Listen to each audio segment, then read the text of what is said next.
Merry Christmas and a Happy New Year. The Chennai Silks. Let the celebrations begin. மற்ற players Virat Kohli, Rohit சர்மாவோட அதிக பயந்தது வந்து ரிஷப் பண்ட்டுக்கு தான். ஏன்னா டெஸ்ட் கிரிக்கெட்டை வந்து அவரோட இன்டென்ட்ல அவர் ஆடினாரு அப்படின்னா கேமை வந்து ஒரு 10 ஓவர்ஸ்ல மாத்திட்டு போயிடுவார். பண்ட் அவங்க எடுத்தது எல்லாமே கிளியரா அவங்க பிளான் பண்ணி தான் எடுத்திருக்காங்க. அவங்க செட் பண்ணி தான் எடுக்கிறாங்க அப்படின்னு தெரிஞ்சா அதுக்கு தகுந்த மாதிரி அவருடைய பிளேயிங் ஸ்டைலை மாத்திக்கணும்.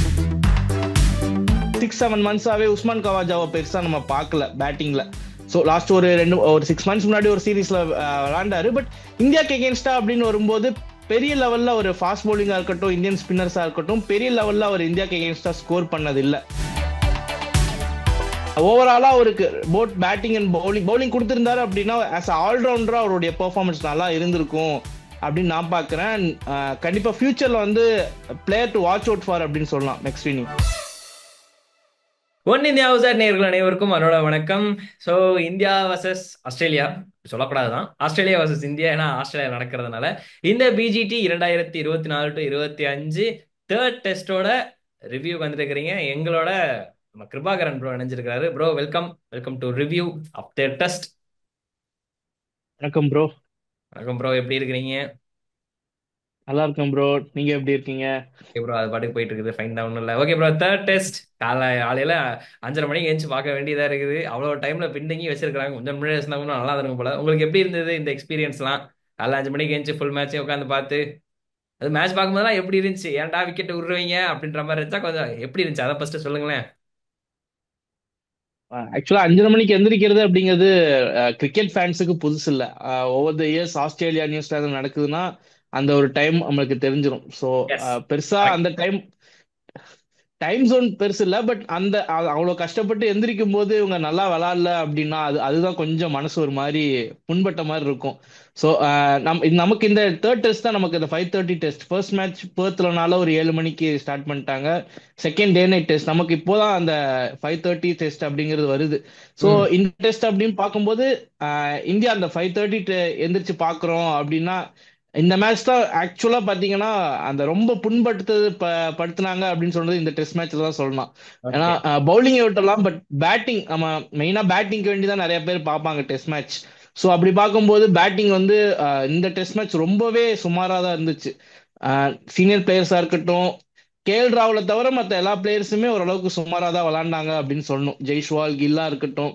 ஸோ ஓவராலா ஸோ இப்போ இந்த டெஸ்ட் மேட்சோடைய ரிவ்யூ இப்போ யார் என்ன சொன்னாலும், இப்போ நான் ரீசெண்டா இப்போ மேட்ச் முடிஞ்ச உடனே ஆர்டிகல்ஸ் எல்லாம் என்ன படிச்சேன் அப்படின்னா பவுலிங் நல்லா இருக்கு. பும்ரா, ஆகாஷ் தீப் எல்லாம் நல்லா தான் போடுறாங்க. பட் பேட்டிங் தான் பெரிய அளவுல நம்மளுக்கு சொதப்புது அப்படிங்கிற மாதிரி சொல்லியிருக்காங்க. ஸோ ஸோ அதுதான் நான் பாக்குறேன். ஓகே ப்ரோ, நீங்களே வந்து ஸ்டார்டிங் கொஸ்டினுக்கான இன்ட்ரோவே கொடுத்துட்டீங்க. ஸோ முதல் கொஸ்டினே வந்து இந்த பிஜிடி டூர்ல ஃபர்ஸ்ட் டெஸ்ட்ல இருந்தே வச்சுக்கோங்க. ஃபர்ஸ்ட் டெஸ்ட் வந்து ஃபர்ஸ்ட் இன்னிங்ஸ் எல்லாருமே சொல்ல போனாங்க. செகண்ட் இன்னிங்ஸ்ல கேஎல் ராகுல் ஸ்டாண்ட் பண்ணாரு. ஜெய்ஸ்வால் வந்து ஒரு 100 அடிச்சார், ஓகே. அதுக்கப்புறம் கோலி 100 அடிச்சார், ஓகே ஃபைன். அதுக்கப்புறம் வந்து நிதிஷ்குமார் ரெட்டி செகண்ட் டெஸ்ட்ல ஒரு நல்ல கேமியோ நாக் அங்கங்க பண்ணாரு. ஸோ அப்படின்றப்போ ஒரு குறிப்பிட்ட ஆட்களை தவிர மற்ற யாருமே வந்து பேட்டிங்ல ஷைன் பண்ணல. இது வந்து என்ன ஒரு காரணமா இருக்கும்னு நினைக்கிறீங்க? செனா கண்ட்ரீஸ்ல வந்து ஒரு எக்ஸ்பீரியன்ஸ் இல்ல அப்படின்ற ஒரு நினைக்கிறீங்களா, இல்ல வந்து அவங்களோட இன்டென்ட்டே தப்புன்னு நினைக்கிறீங்களா? நான் இப்ப இருக்க டீம் பார்த்தோம் அப்படின்னா அதான் நான் சொன்ன மாதிரி இந்த சீரீஸ் ஸ்டார்ட் பண்றதுக்கு முன்னாடியே சொல்லியிருந்தேன். நிறைய பிளேயர்ஸ் வந்து அந்த 32 அந்த ஏஜுக்கு மேல இருக்காங்க. ஒன்னு சீனியர்ஸா இருக்காங்க, இல்லைன்னா இந்தியன் டீமுக்கு புதுசா வந்திருக்க பிளேயர்ஸா இருக்காங்க. ஸோ அப்படி பார்க்கும்போது இந்த யாருமே அதுக்கு நடுவுல யாருமே இல்லை. ஸோ சீனியர் பிளேயர்ஸ் கிட்ட பெருசா ஃபார்ம் இல்லை. விராட் கோலி, ரோஹித் சர்மா மாதிரியான பிளேயர்ஸ் கிட்ட ஃபார்ம் பெருசா இல்லை. அதே மாதிரி ஜூனியர்ஸ் வராங்க அப்படின்னா அவங்களுக்கு வந்து அவங்க ஃபர்ஸ்ட் டைம் நிறைய பேர் இப்போ ஆஸ்திரேலியால ஃபர்ஸ்ட் டைம் இப்பதான் வராங்க. ஸோ அவங்களுக்கு அந்த கண்டிஷன்ஸ் புரிஞ்சுக்கிட்டு அந்த மாதிரி ஸோ அதை பேஸ் பண்ணி அவங்க ஆடணும். ஸோ அந்த கண்டிஷன்ஸ் அவங்களுக்கு புரிஞ்சுக்கிறதுக்கே கொஞ்சம் நாள் ஆகும். அட்லீஸ்ட் ஒரு டூராச்சும் அவங்க ஆஸ்திரேலியாவில் ஆடிட்டாங்க அப்படின்னா தான் அடுத்த டூர்ஸ்ல வந்து அவங்களால இந்த கண்டிஷன்ஸை புரிஞ்சுக்கிட்டு அந்த பவுன்சி ட்ராக்ஸ்ல எப்படி ஆடணும் அப்படிங்கிறது அவங்களுக்கு தெரியும். ஸோ இந்த டெஸ்ட் சீரிஸும் அதே மாதிரி தான் ஆச்சு. சீனியர் பிளேயர்ஸ் பெருசா ஃபார்ம்ல இல்லை. கேஎல் ராகுலுக்கு இது ஒரு 2-3 டூர் வந்துருச்சு. அவரு இதுக்கப்புறம் ஆஸ்திரேலியா வந்து ஆட தான் போறாரு. ஸோ அவர் வந்து அந்த மிடில் ஃபேஸ்ல இருக்காரு. ஸோ அவர் அந்த எக்ஸ்பீரியன்ஸை கரெக்டா யூஸ் பண்ணிட்டாரு அண்ட் அவருடைய ஃபார்மும் திரும்ப வந்துருச்சு. வேற ஜெய்ஸ்வாலா இருக்கட்டும் அண்ட் மற்ற பிளேயர்ஸா இருக்கட்டும், அவங்களுக்கு இதுதான் ஃபர்ஸ்ட் டூரு. ஸோ அவங்களுக்கு நிறைய கத்துக்க வேண்டிய விஷயங்கள் நிறைய இருக்கு. ஸோ இந்த டூரை பொறுத்த வரைக்கும் ஸோ அப்படி பார்க்கும்போது இந்தியாவுக்கு அதுதான் வந்து ஒரு பெரிய பிரச்சனையா இருக்கு. ஒன்னு எக்ஸ்பீரியன்ஸ் பிளேயர்ஸா இருக்காங்க, இல்லைன்னா ஜூனியர் பிளேயர்ஸா இருக்காங்க. அதுக்கு இடைப்பட்ட இடத்துல இருக்க பிளேயர்ஸ் வந்து ரொம்பவே கம்மி. பட் அந்த அந்த இடத்துல இருக்க பிளேயர்ஸ் இப்போ ரோஹித் சர்மா and கோலி மாதிரியான பிளேயர்ஸ் இதுக்கப்புறம் ஆஸ்திரேலியாவுக்கு டூர் வரமாட்டாங்க, ஆஸ்திரேலியன் டூர் வரமாட்டாங்க. கேஎல் ராகுல், பும்ரா மாதிரியான பிளேயர்ஸ் ஆல்ரெடி வந்திருக்காங்க, இனி அடுத்த ஒரு 1 or 2 டூர்ஸ் வருவாங்க. ஸோ அந்த மிடில் பேஸ்ல இருக்க பிளேயர்ஸுக்கு வந்து நல்லா செட் ஆயிருச்சு. அதே மாதிரி ஜூனியர் பிளேயர்ஸுக்கு இன்னும் கத்துக்க வேண்டியது நிறைய இருக்கு. ஸோ இந்த கண்டிஷன்ஸை வந்து அவங்க கத்துக்கிட்டாங்க. ஆல்மோஸ்ட் அந்த 3 டெஸ்ட் அவங்களுக்கு அந்த ஸ்பேஸ் கொடுத்துருக்கும். ஸோ 4th and 5th டெஸ்ட்ல எப்படி விளையாட போறாங்க அப்படிங்கறது பார்க்கணும். Okay bro. அண்ட் இன்னொரு ஒரு கேள்வி என்னன்னா, ஆஸ்திரேலியாவுக்குமே வந்து டிபிக்கல் ஸ்குவாடு தான் வந்து அவங்க ஒரு 3 வருஷமா மெயின்டைன் பண்ணிட்டு இருக்காங்க. ஒரு டிராவிஸ் ஹெட், ஒரு உஸ்மான் கவாஜா, ஏன்னா வார்னர் மட்டும் தான் அந்த இடத்துல இல்லையே தவிர ஸ்மித், லவுஷங் எல்லாருமே அப்படியே தான் இருக்காங்க. ஒரு 4 வருஷத்துக்கிட்ட அதே ஸ்குவாட் தான் இது பண்றாங்க. அகைன்ஸ்ட் இந்தியா அப்படின்றப்ப வந்து அவங்க பெருசா எப்படி மாற்றம் காட்ட மாட்டாங்க. பட் இதே ஸ்குவாட் தான் இங்கே இருக்கு. ஹோம் கண்டிஷன்ஸா இருந்தாலும் இந்தியாவுக்கு எதிராக வந்து இத்தனை தடவை தோத்துருக்காங்க அப்படின்றப்ப வந்து அதோட ஒரு இம்பாக்ட் இருக்குல்ல. பட் அதெல்லாம் அவங்க கொடுத்த மாதிரி பெருசா தெரியலையா? அதுக்கேற்ற மாதிரி அவங்க பயங்கரமா ப்ளே பண்றாங்களே. இதுக்கு ஆஸ்திரேலியாவுக்கும் இந்தியாவுக்கும் என்ன ஒரு வித்தியாசமா நீங்க பாக்குறீங்க? ஆஸ்திரேலியா பொறுத்த வரைக்கும் அவங்க பெருசா ஸ்குவாடை வந்து சேஞ்ச் பண்ணவே மாட்டாங்க. நீங்க பேட்டர்ஸை விட்டுருங்க, மிடில் ஆர்டர்ஸை விட்டுருங்க, அந்த 3 fast bowlers Hazlewood, Stark and Cummins, இந்த ஒரு காம்போ தான் கிட்டத்தட்ட ஒரு 6-7 வருஷமா 3 ஃபார்மேட்ஸ்லயுமே விளையாடுறாங்க. ஸோ அவங்க T20 இருக்கட்டும், ஓடியா இருக்கட்டும், ஒரு சின்ன சின்ன சேஞ்சஸ் இருக்கும். பட் இந்த 3 பேர் தான் அவங்களுக்கு அந்த மேட்ச் வின்னர்ஸா இருந்திருக்காங்க, இந்த 3 ஃபாஸ்ட் பவுலர்ஸ். ஸோ அதை வந்து அவங்க சேஞ்ச் பண்ணாம எவ்வளவுதான் இப்போ பிஜிடியே லாஸ்ட் 2 டூர்ஸ் அவங்க லாஸ் பண்ணியிருந்தாங்க. அண்ட் நடுவில் கூட இந்த T20 வேர்ல்ட் கப் முன்னாடி ஒரு 7-8 சீரீஸ் லாஸ் பண்ணியிருந்தாலும் இந்த இந்த ஒரு காம்பினேஷன்லயே அவங்க போறாங்க. ஏன்னா அது அந்த ஒரு பிளேயர்ஸ் மேல அவங்க வச்சிருக்க நம்பிக்கை. அண்ட் அந்த பிளேயர்ஸ் அவங்க அதுக்கு தகுந்த மாதிரி திரும்ப வந்து அவங்க அந்த கீழே டிராபேக்ல இருந்தாலும் ஆஸ்திரேலியாவை முக்கியமான நேரத்துல வின் பண்ணி கொடுத்துருக்காங்க இந்த பவுலர்ஸ். ஸோ அந்த பவுலர்ஸ் மேல வச்சிருக்க ட்ரஸ்ட் அப்படின்னு சொல்லலாம். ஸோ இந்தியாவுக்கும் ஆஸ்திரேலியாவுக்கும் என்ன டிஃப்ரெண்ட் அப்படின்னா, ஸோ இதுவே ஒரு டிஃபரன்ஸ் தான். ஏன்னா இப்போ நம்ம வந்து புஜாரா, ரஹானே மாதிரியான பிளேயர்ஸ் வந்து ஸ்டில் அவங்களால விளையாட முடியும். ஸோ அவங்கள நம்ம பிஜிடிக்கு ஆஸ்திரேலியாவுக்கு கொண்டு வரல. பட் லாஸ்ட் சீரிஸ் வந்து இதே பவுலர்ஸ் தான் வச்சு அவங்க தோத்துருந்தாங்க. பட் ஸ்டில் அடுத்த பார்டர் கவாஸ்கர் டிராஃபிக்கு அவங்க ஆஸ்திரேலியா வந்து நம்பிக்கை வச்சு கொண்டு வராங்க. ஸோ ஸோ அதுதான் ஒரு மெயின் டிஃபரன்ஸ் இந்தியாவுக்கும் ஆஸ்திரேலியாவுக்கும். Okay bro, okay bro. Okay, coming to another one point. KL ராகுல் வந்து ஓப்பனிங் தான் ஆறாரு. Okay fine. ரோஹித் சர்மாக்கு உண்மையிலே அந்த அந்த இடம் ஒரு பக்காவா இருக்குதா, இல்ல அவர் வந்து பரவாயில்ல நான் டீமுக்காக விட்டு கொடுக்குறேன்னு சொல்லிட்டு விட்டு கொடுத்துருக்காரு. Okay fine. ஆனா இருந்தாலுமே வந்து அவரால் இப்ப எதுவுமே பண்ண முடியாத நிலைமை ஆயிருச்சு. கேப்டன்ஷிப்லயுமே வந்து ஒரு க்ளூலெஸ்ஸா நின்னதை பார்த்தோம். டிராவிஸ் ஹெட்டும் ஸ்டீஸ் வந்து போட்டு பொல பொலன்னு இந்தியா பறந்துகிட்டு இருக்கிறாங்க. அங்கிட்டு வந்து என்ன பண்றதுன்னு தெரியாம வந்து முழிச்சிட்டு இருக்கிறாரு. அப்படின்ற ஒரு பட்சத்திலையும் ஆல்ரவுண்டரை வந்து மாத்திக்கிட்டே இருக்கிறாங்க. ஒரு டெஸ்ட் நீ வாஷிங்டன் சுந்தர் முதல் ஆடினாரு, 2வது பிங்க் பால்ல ரவிச்சந்திரன் அஸ்வின் விளையாண்டாரு, 3வது இந்த தடவை ஜடேஜா விளையாடுறாங்க. அப்ப அடுத்த டெஸ்ட் வாஷிங்டன் சுந்தரை கூப்பிட்டு வருவாங்களா அப்படின்ற ஒரு கேள்வி எனக்குள்ள வருது. பாக்குறதுக்கு அப்படிதான் இருக்கு. ஸோ இதை பத்தி உங்களோட தாட்ஸ் என்னது இந்த டெஸ்ட் ஸ்பெசிபிக்கா? ஸோ நான் ஃபர்ஸ்ட் இந்த கொஸ்டினுக்கு ஆன்சர் பண்ணிடுறேன். இந்த 3 ஆல்ரவுண்டர்ஸை மாத்தி மாத்தி ஆட வச்சது ஆக்சுவலா ஆஸ்திரேலியாவுக்கு இந்த ஸ்பின்னர்ஸ் எடுத்துட்டு வரும்போதே ஆளுக்கு ஒரு டெஸ்ட் அப்படிங்கிற ஒரு லெவல்ல தான் எடுத்துட்டு வந்திருக்காங்க அப்படின்னு எனக்கு தோணுது. ஸோ ஆளுக்கு இப்போ 3 டெஸ்ட் 3 மேட்ச் ஆடிட்டாங்க. ஆக்சுவலா இன்னும் ஒரு ஸ்பின்னர் இருக்காருன்னு நினைக்கிறேன் விளையாடாம. ஐ திங்க் குல்தீப் இருக்காருன்னு நினைக்கிறேன் ஸ்குவாட்ல. ஸோ அதான் இன்னொரு டெஸ்ட் யாராச்சும் ஆட வச்சிருவாங்க. And Washi or Jadeja Sydney டெஸ்ட்ல ஆடுவாங்க அப்படின்னு நான் எக்ஸ்பெக்ட் பண்றேன். ஸோ அதுதான் ஸ்பின்னர்ஸ் வந்து இப்படி மாத்தி மாத்தி யூஸ் பண்ணிக்கலாம். ஏன்னா கண்டிஷன்ஸ் பெருசா ஸ்பின்னுக்கு இருக்காது அப்படிங்கறதுனால இது ஒரு பிளானா கொண்டு வந்திருக்கலாம். அஸ்வின் வந்து பிளான் பண்ணி தான் பிங்க் பால் டெஸ்ட்டுக்கு எடுத்துட்டு வந்த.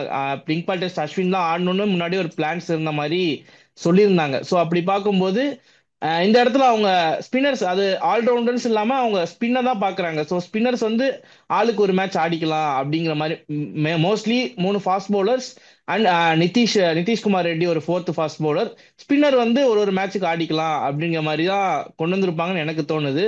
அண்ட் அதுக்கப்புறம் ரோஹித் சர்மாவுடைய அந்த பொசிஷனை வச்சு பார்த்தோம் அப்படின்னா அதான் அவர் ஆக்சுவலா ஃபர்ஸ்ட் மேட்ச் வந்திருந்தாரு அப்படின்னா நம்பர் 6க்கு வந்திருக்கவே மாட்டார். ஏன்னா கேஎல் ராகுல் மிடில் ஆர்டர்ல தான் ஆடி இருப்பாரு. ஸோ அன்பார்ச்சுனேட்லி கேஎல் ராகுல் வந்து செம ஃபார்ம்ல இருக்காரு, அவரை மாத்தவே முடியாது. அண்ட் ஜெய்ஷ்வாலையும் நம்ம வேற எங்கேயும் ஆட வைக்க முடியாது, ஆல்ரெடி ஒரு 160 அடிச்சிட்டாரு.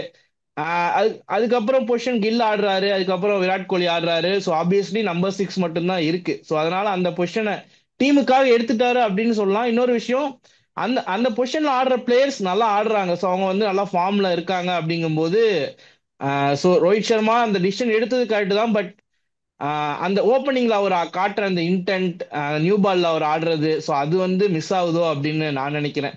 ஸோ திரும்ப ஏதாச்சும் ஒரு சான்ஸ் இருந்துச்சு அப்படின்னா திரும்ப ஓப்பன், மேபி ஒரு சுச்சுவேஷன் இப்போ இன்னைக்கு ஒரு வேளை மேட்ச் ஃபர்ஸ்ட் ஓப்பனிங் இறங்கிட்டாங்க கேஎல் ராகுல் அண்ட் ஜெய்ஷ்வால். ஒருவேளை என்னுடைய தாட் எப்படின்னா 56 ஓவர்ஸ்ல 260 280 சேஸ் அப்படிங்கும்போது ரோஹித் வந்து ஒரு நல்ல இன்டென்ட் காட்டி குயிக்கா ரன் ஸ்கோர் பண்ணிட்டு போயிருந்தாரு அப்படின்னா, அதான் அந்த சுச்சுவேஷன் தகுந்த மாதிரி அவர் ஓப்பனிங்கும் நம்பர் 6க்கும் வந்தாரு அப்படின்னா நல்லா இருக்கும் அப்படின்னு எனக்கு தோணுது. Okay bro, okay bro. And இந்த இந்தியா டீமோட என்னோட கடைசி கேள்வி என்னன்னா, டிராவிஸ் ஹெட், ஸ்டீவ் ஸ்மித் ஒரு சைடு அடி அடி நடிச்சுக்கிட்டு இருக்காங்க அப்படின்றப்போ, அதுக்கு முன்னாடி தான் பெயில்ஸ் மாத்தி வச்சு சிராஜ் ஒரு மந்திரம் போட்டு லபுஷாங் வந்து நிதிஷ்குமார் ரெட்டிக்கு விக்கெட் விழுந்தது. இது வந்து எல்லாருமே பார்த்து சிரிச்சுக்கிட்டு இருந்தோம், ஸ்டூவர்ட் பிராட் மாதிரியே பண்றாரு அப்படின்னு. பட் அதுக்கப்புறம் நிதிஷ்குமார் ரெட்டி நம்ம பார்க்கல. அந்த ஓவர் கட் பண்ணதுக்கு காரணம் என்ன அப்படின்னா, வந்தது ஒரு டிராவிஸ் ஹெட்டா இருந்தாலும் ஆல்ரெடி விக்கெட் டேக்கிங் போலரா இருக்கும்போது 2வது ஓவர்லயே நீங்க கட் பண்றீங்க அப்படின்றது வந்து அது சரியா படல அப்படின்ற மாதிரி எல்லாம் சொல்லிட்டு இருந்தாங்க. அண்ட் அது மட்டும் இல்லாம பும்ராவை தவிர அவங்களுக்குள்ள வேற யாருப்பா இருக்கிறா இந்தியா டீம்ல? எப்ப பார்த்தாலும் பும்ராவே கூப்பிடுறீங்களா, அப்புறம் வேற யாருமே நீங்க அப்புறம் எத்தனை நாள் தான் பும்ராவே காப்பாத்துவாரு அப்படின்ற மாதிரி எல்லாரும் கேள்வி இது பண்ணிட்டு இருக்காங்க. சோ இதுக்கு உங்களோட பதில் என்னது? ஸோ ஃபர்ஸ்ட் நிதிஷ்குமார் ரெட்டியை பத்தி ஃபர்ஸ்ட் பேசிடலாம். ஆக்சுவலா அது நானுமே அன்எக்ஸ்பெக்டட் தான். ஏன்னா விக்கெட் டேக்கிங் பவுலருக்கு இன்னும் 2-3 ஓவர் கொடுக்கலாம். இன்னும் டயர்ட் ஆகல, ஒரு 2 ஓவர்ஸ் தான் போல் பண்ணியிருந்தாரு. ஸோ அந்த ஸ்பெல்லே கண்டினியூ பண்ணியிருக்கலாம்.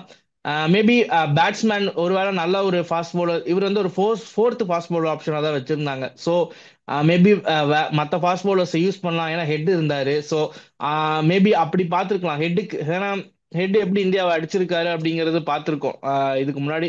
ஆக்சுவலா அவங்க லாஸ் ஆன மேட்ச்ல கூட ஒரு 80 அடிச்சுட்டு தான் போனாரு. ஸோ இந்தியான்னு வந்தா பொலன்னு பொழந்துடுறாரு. ஸோ அதனால மேபி ஹெட்டுக்கு வந்து மெயின் பவுலர்ஸ் போட்டா நல்லா இருக்கும் அப்படிங்கிற ஒரு பிளான்ல கொண்டு வந்திருக்கலாம். ஸோ அது வந்து அன்எக்ஸ்பெக்டட் தான். ஸோ அதுக்கப்புறம் நீங்க கேட்டீங்க பும்ராவை தவிர வேற யாரும் இல்லையா ஃபாஸ்ட் bowling போடுறதுக்கு. ஆக்சுவலா சிராஜ் நல்லா தான் போல் பண்ணியிருக்காரு. ஆக்சுவலா 13 விக்கெட்ஸ் எடுத்திருக்காரு. இன்னைக்கு தான் நான் நம்பர்ஸ் எடுத்து பார்த்தேன். பேட் கமின்ஸ்க்கு ஈக்குவலான நம்பர்ஸ் வச்சிருக்காரு இந்த டெஸ்ட் சீரீஸ்ல. பட் பெருசா இம்பாக்ட் கொடுத்தாரா அப்படின்னா பெரிய அளவுல இம்பாக்ட் தேவையான இடத்துல விக்கெட்ஸ் எடுக்கல. ஃபர்ஸ்ட் பெர்த் மேட்ச்ல எடுத்தாரு, பிங்க் பால் டெஸ்ட்ல அவ்வளோக்கா எடுக்கல. இந்த மேட்ச் ஓரளவுக்கு டீசென்ட் பெர்ஃபார்மன்ஸ் தான். பட் பும்ராக்கு சப்போர்ட் பண்ற அளவுக்கு பவுலிங் இல்ல. அந்த பெரிய ஒரு பார்ட்னர்ஷிப் வருது அப்படின்னா பும்ராவே ஒரு எண்ட்ல போட்டு இருக்க முடியாது. ஒரு சைடு பும்ரா பிரஷர் கிரியேட் பண்ணாரு அப்படின்னா இன்னொரு எண்ட்ல விக்கெட் எடுக்கிறதுக்கு ஒரு பவுலர் வேணும். ஸோ அந்த ஒரு வேலையை வந்து சிராஜ் பண்ண மாதிரி தெரியல. அந்த ஒரு ப்ரெஷரை வந்து பும்ரா போட்ட ப்ரெஷரை விக்கெட்ஸா மாத்த முடியலையோ அப்படின்னு நான் ஃபீல் பண்ணேன். பட் ஆகாஷ் தீபா வந்து இந்த மேட்ச் தான் கொண்டு வந்தாங்க. ஆக்சுவலா இந்த மேட்சே அவர் வந்து சூப்பரா போல் பண்ணாரு. இதுக்கு முன்னாடி பிங்க் பால் டெஸ்ட்ல அவர் எடுத்துட்டு வந்திருக்கலாம் அப்படின்னு எனக்கு தோணுது. அண்ட் ரிமைனிங் 2 டெஸ்ட் மேட்சஸ்லயும் கண்டிப்பா சிராஜ் இருக்காரோ இல்லையோ ஆகாஷ் தீபா கண்டிப்பா ஆட வச்சே ஆகணும். Okay bro, okay bro. And final கொஸ்டின்ஸா வந்து ஆஸ்திரேலியாவுக்கு ஒரு சைடு மிடில் ஆர்டர்ல வந்து 2 தனித்துவமான தூண்கள் நின்று ஆடினாலும், பவுலிங்ல வந்து 3 பேர் கலக்கினாலும், அவங்க சைடு ஓப்பனிங் வந்து உஸ்மான் காவாஜா அப்புறம் வந்து நேதன் மெக்ஸ்வீனி 2 பேருமே வந்து ஃபார்ம் இல்லாத மாதிரியே இருக்குது. மெக்ஸ்வீனி வந்து புதுசு தான், பட் ஆனா இருந்தாலும் ஒரு டஃப் டீமான இந்தியா கூட வந்து டெபியூ பண்றது பெரிய விஷயம். உஸ்மான் காவாஜா எக்ஸ்பீரியன்ஸ் பிளேயர், ஆனா அதையுமே பெருசா யூஸ் பண்ணல. அண்ட் ரிஷப் பண்ட பத்தி பேசுனா பெருசா யாருமே பேசல, மறந்துட்டாங்க. ரிஷப் பண்ட் இந்த டூர்ல வந்து இப்போதைக்கு எடுத்து பார்த்தீங்கன்னா ரிஷப் பண்ட் என்ன பண்ணியிருக்காருன்னா கீப்பிங் மட்டும் கொஞ்சம் நல்லா பண்ணியிருக்காரு. அதுவும் கொஞ்சம் கம்மியா தான் பண்ணியிருக்காருன்னு வேணா சொல்லலாம். ஸோ இதை பத்தின உங்களோட தாட்ஸ் என்னது? ஸோ பண்ட்டை வந்து ஆக்சுவலா ஆஸ்திரேலியன் டூர் அப்படின்னு வந்தா நம்ம டூருக்கு முன்னாடி அதிக பேசப்பட்ட பிளேயர் அப்படின்னா ரிஷப் பண்ட் தான். ஏன்னா 2 பார்டர் கவாஸ்கர் டிராஃபி வின் பண்ணதுக்கு மெயின் ரீசன் பண்டா தான் இருந்தாரு. ஸோ இந்த டைம் என்ன அதான் அந்த ஒரு ஹைப் அப்படிங்கிறது ஆஸ்திரேலியன்ஸும் மற்ற பிளேயர்ஸ் விராட் கோலி ரோஹித் சர்மாவோட அதிக பயந்தது வந்து ரிஷப் பண்ட்டுக்கு தான். ஏன்னா டெஸ்ட் கிரிக்கெட்டை வந்து அவரோட இன்டென்ட்ல அவர் ஆடினாரு அப்படின்னா கேமை வந்து ஒரு 10 ஓவர்ஸ்ல மாத்திட்டு போயிடுவாரு என்டையர் கேமையே. ஸோ T20 வந்து அந்த 1 or 2 ஓவர்ஸ்ல மாறக்கூடிய ஒரு ஃபார்மேட் அப்படின்னு சொல்லலாம். டெஸ்ட் அப்படி இல்லை, ஒரு 20-30 ஓவர்ஸ் அந்த நின்று விளாண்டா தான் மேட்சை மாற்ற முடியும்.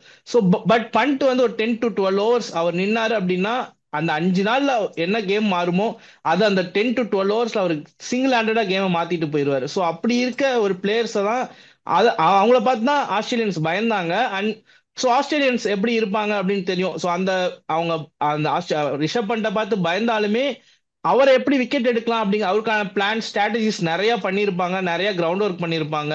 ஸோ ஆஃப் த ஃபீல்ட் அவருக்கு பிளான்ஸ் எப்படி போடலாம், எப்படி செட் பண்ணலாம் அப்படிங்கிறது நிறைய பேசியிருப்பாங்க.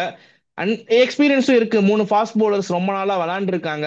எனக்கு தெரிஞ்சு பண்ட் இந்த இந்த சீரீஸ்ல ரிஷப் பண்ட் அவங்க எடுத்த விக்கெட்ஸ் எல்லாமே வந்து செட் பண்ணி எடுத்தாங்க அப்படின்னு தான் சொல்லலாம். அவர் நிறைய ரன்ஸ் அடிக்க விடாம அவரை வந்து ஒரு மற்ற பிளேயர்ஸ் வந்து புவர் ஷாட்ஸ் ஆடி அப்படி இப்படி அவுட் ஆயிருக்கலாம். பட் பண்ட் அவங்க எடுத்தது எல்லாமே கிளியரா அவங்க பிளான் பண்ணி தான் எடுத்திருக்காங்க. ஸோ நம்ம பண்ட்டை வந்து பண்ட் அதுக்கு தகுந்த மாதிரி விளையாடணும். அவங்க செட் பண்ணி தான் எடுக்கிறாங்க அப்படின்னு தெரிஞ்சா அதுக்கு தகுந்த மாதிரி அவருடைய பிளேயிங் ஸ்டைலை மாத்திக்கணும். அண்ட் பழையபடி ரன்ஸ் ஸ்கோர் பண்ணா அப்படின்னா தான் இந்தியாவுடைய இந்த பேட்டிங் ஆர்டர்ல கொஞ்சம் ஆஸ்திரேலியாவை நம்ம த்ரெட்டன் பண்ற மாதிரி இருக்கும்.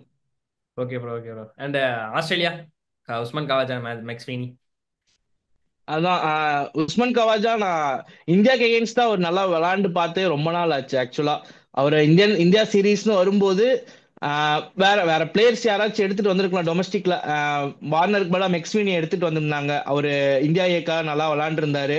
ஸோ அந்த மாதிரி ஏதாச்சும் ஒரு பிளேயரை பார்த்துருக்கலாம். பட் ஸோ ரெண்டு பிளேயர்ஸை உடனே ரீப்ளேஸ் பண்ண வேணாம் அப்படின்னு ஆஸ்திரேலியா யோசிச்சிருப்பாங்க.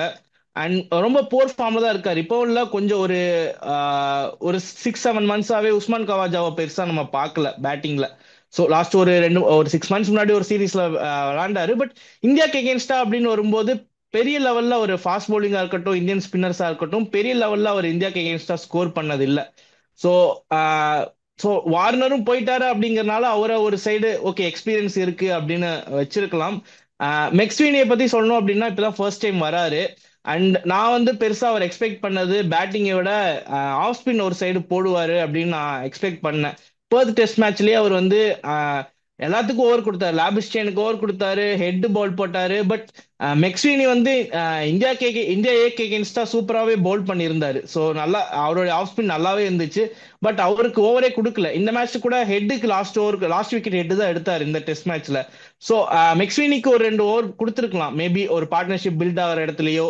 ஆஸ்திரேலியா பிரஷர் சுச்சுவேஷன்ல இருந்து அந்த பெர்த் டெஸ்ட்ல கூட மெக்ஸ்வீனி சைடு பேட் கமின்ஸ் போல அப்படின்னு தான் நான் பாக்குறேன். மேபி ஓவராலா அவருக்கு போத் பேட்டிங் அண்ட் பவுலிங் கொடுத்திருந்தாரு அப்படின்னா ஆஸ் ஆல்ரவுண்டரா அவருடைய பெர்ஃபார்மன்ஸ் நல்லா இருந்திருக்கும் அப்படின்னு நான் பாக்குறேன். கண்டிப்பா ஃபியூச்சர்ல வந்து player to watch out for அப்படின்னு சொல்லலாம் McSweeney. Okay bro, okay bro. இந்த மேட்ச் ஃபைனலா இந்த டெஸ்ட் வந்து கேபா டெஸ்ட் டிராவ் ஆயிடுச்சு. ஸோ இதுக்கப்புறம் நேராக வந்து அடுத்து மெல்பர்ன் தான் பாக்ஸிங் டே டெஸ்ட், கிறிஸ்மஸ்க்கு மறுநாள் நடக்க போகுது. ஸோ அந்த மேட்சோட அனலிசிஸ்ல உங்களை சந்திக்கிறேன் bro. And thank you so much இந்த இன்டர்வியூல ஜாயின் தேங்க்யூ பண்ணி. ப்ரோ. அண்ட் தேங்க்யூ மக்களே. இந்த இன்டர்வியூ பற்றியும் அண்ட் இன்னைக்கு நடந்த இந்த டே 5 பற்றியும் ஒட்டுமொத்த இந்த டெஸ்ட்டை பற்றியும் ஏதாவது கருத்து இருந்தால் தரமா கீழே கமெண்ட் பண்ணுங்க. வேற ஒரு வீடியோ இருந்தாலும் உங்களை சந்திக்கிறேன். அண்ட் வணக்கம். Merry Christmas and a Happy New Year. The Chennai Silks. Let the celebrations begin.